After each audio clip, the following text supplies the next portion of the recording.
नमस्कार, मी अश्विनी पुरी. आपण पाहताय डीएस न्यूज. राज्यातील राजकारणामध्ये आणखी एक वाद पेटण्याची चिन्हे दिसत असतानाच काँग्रेस प्रदेशाध्यक्ष हर्षवर्धन सपकाळ यांनी पत्रकार परिषदेत आपली भूमिका स्पष्ट केली आहे. भाजपने आपल्या विधानाचा संदर्भ तोडून विपर्यास केला. सोशल मीडियावर अपप्रचार करून आपण न बोललेले शब्द तोंडी घातले आणि छत्रपती शिवाजी महाराजांबाबत चुकीचा समज निर्माण केला असा आरोप त्यांनी केलाय. काही शिवप्रेमींच्या भावना दुखावल्या गेल्या असतील तर त्याबद्दल मनपूर्वक खेद व्यक्त करत हे प्रकरण इथेच थांबवू असंही त्यांनी म्हटलंय. पाहुयात त्यांनी पत्रकार परिषदेमध्ये नेमकं काय म्हटलंय.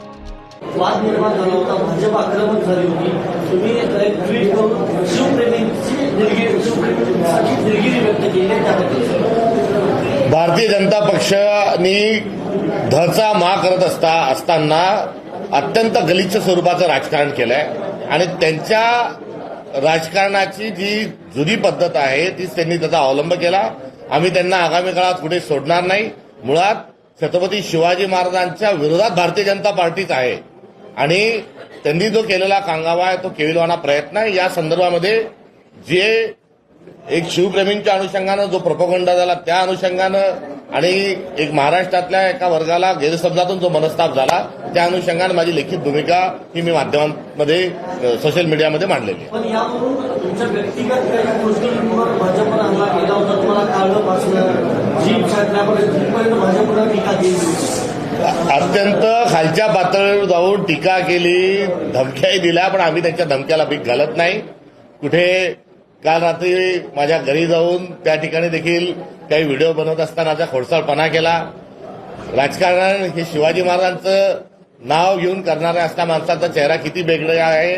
तो परिवारातील सदस्य, लेखी बाळींना, पत्नीला देखील ते अत्यंत खालच्या पातळीवर बोलतात. हे अत्यंत चुकीचं आहे, संतापजनक आहे. मात्र हा भारतीय जनता पक्षाची एकंदरीत मोटस ऑपरेंडी आहे.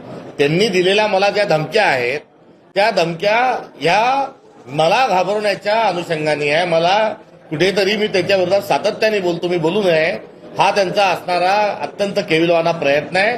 मी त्यांच्या धमक्यांना भीक घालत नाही आणि कुठल्याच परिस्थितीमध्ये भारतीय जनता पक्षाच्या विरोधातली असणारी आमची भूमिका ही कुठेही कमी होणार नाही. किंबहुना जे अमेरिकन जे आहे डील जे आहे आणि ज्या फाईल्स आहेत या फाईल्सच्या अनुषंगानं फार मोठी प्रमाणाचा एक भयगंड हा भारतीय जनता पक्षाला झालेला आहे आणि त्यातून त्यांनी नॉन इश्यूज जे आहेत ते उभं करण्याचा प्रयत्न केला. तर दुसरीकडे देवेंद्र फडणवीसांचं प्रशासन फेल आहे. अनेक मोठे मोठे आरोप त्यांच्यावर होत आहे आणि त्यातून पळून जाण्याकरता देखील त्यांनी माझ्यावर टीकेचा मार्ग निवडला होता. त्यांच्या टीकेला आम्ही उत्तर देत राहू. त्यांना ते अंगावर आले तर शिंगावर कसं घ्यायचं तेही आम्हाला माहिती आहे. हिंसा हा आमचा मार्ग नाही.